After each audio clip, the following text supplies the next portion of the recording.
start. Hello, everybody, and welcome to our time series stock analysis presented by Samia, Mercy, Nachikit, and Philippe. Today, we'll be demonstrating an application created with Shiny and going through the steps we took to make it. Next slide, please.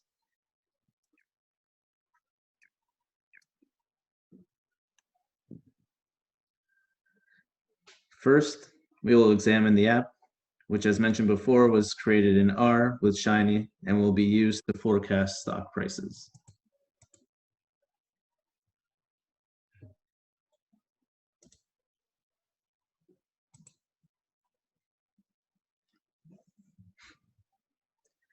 So the app consists of two drop-down menus containing a list of 6 companies in each.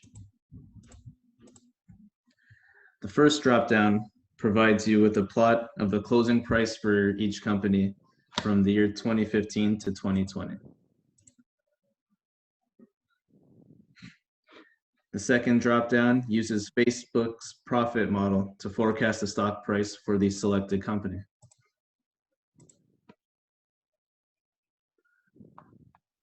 As you can see, this black line is the current known data, and this blue line is the forecasted data, with the confidence intervals being represented by this blue shaded area.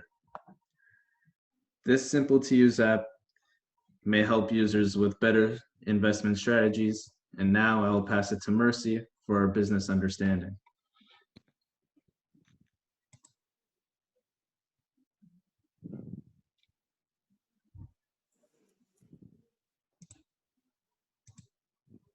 Thank you, Philip. So for business understanding, many people have always been drawn to the stock market because of its high returns and its investment opportunities, but it comes with its challenges and risks. This is highly due to the market's unpredictable nature, and it's a game of chance that can yield a profit or a huge loss. There are many factors that have a major impact on the price movement.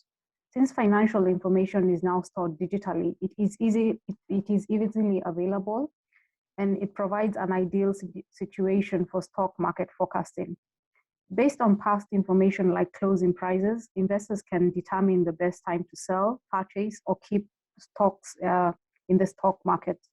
The target user for the application includes long-term investor or day traders. We believe every investor is interested and would benefit in forecasting future stocks.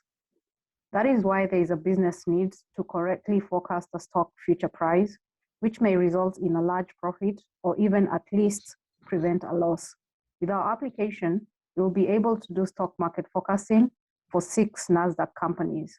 I'll now pass over to Patil to talk about the data. Thank you, Mercy. So the data used for this project contains historical daily prices of Nasdaq-traded stocks and ETFs from a stock market dataset, and it was downloaded from the Kaggle website. So the stock prices are up to 1st of April 2020, and the data for every ticker is saved in a CSV format and has the following fields: the trading date, opening and closing price, stock high and low during the day, adjusted close price, and the volume of shares traded during a given day. So now let's look at the data preparation which we did. So for this project, we worked with 6 Nasdaq companies from 3 different sectors, 2 from each: Apple and Microsoft from the tech sector, Amgen and Gilead Sciences from pharmaceutical sectors, and Netflix and Comcast from the media and entertainment sector. So we used the last 5 years data, and that is from year 2015 to 2020 for the modeling. But the original data sets had data from the year 1980. So we sliced the data to get the desired date range. Also, we did some visualizations to get the feel of the data to decide which models may be appropriate for the forecasting. So now I'll pass on to Samia for the modeling and evaluation part. Okay, hi everyone. So for the modeling, we looked at 2 different models. We looked at the ARIMA model, which is the autoregressive integrated moving averages, and we also looked at profit.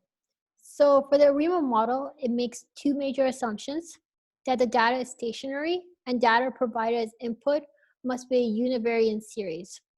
There are three components that compose the ARIMA model. The first is the AR term, which refers to the past values used to forecast the next value and assign the value of P. This value is determined using the PACF plot. The next is the MA term. It defines the number of past forecast errors used to predict the future values and assign the value of Q. And the value is determined using the ACF plot. Lastly, the value of D determines if the series is stationary. So the key steps in determining your ARIMA model, the first is the decomposition of the data. This provides the first insight to the stock fluctuations. A time series consists of three systematic components: level, trend, and seasonality, and one non-systematic component called noise. The next is looking at smoothing your data. This will be done usually by extracting the logarithmic returns of the stock prices. This will be followed up by testing for stationarity, and this is using the Dick-Fuller test. This was the first statistical test developed to test the null hypothesis that a unit root is present in an autoregressive model of a given time series, and that the process is thus not stationary. This will be followed by your autocorrelation plots. As mentioned, this is your PACF, which is your partial autocorrelation function, and your ACF, which is your autocorrelation function. As mentioned, this will help you determine the Q and the P values of your ARIMA model. And lastly, then we'll be looking at running an auto-ARIM to generate the best parameters for the ARIMA model, and then lastly, to evaluate the model. The second model that we used was Profit, which is a forecasting tool developed by Facebook. And this uses a decomposable time series model with three components. It has growth, seasonality, and holidays. They are combined using the following equation. GT represents the growth function, which models non-periodic changes. ST represents periodic changes due to weekly or yearly seasonality. HT represents the effects of holidays, and ET represents the error term. Next, we'll be looking at our evaluation.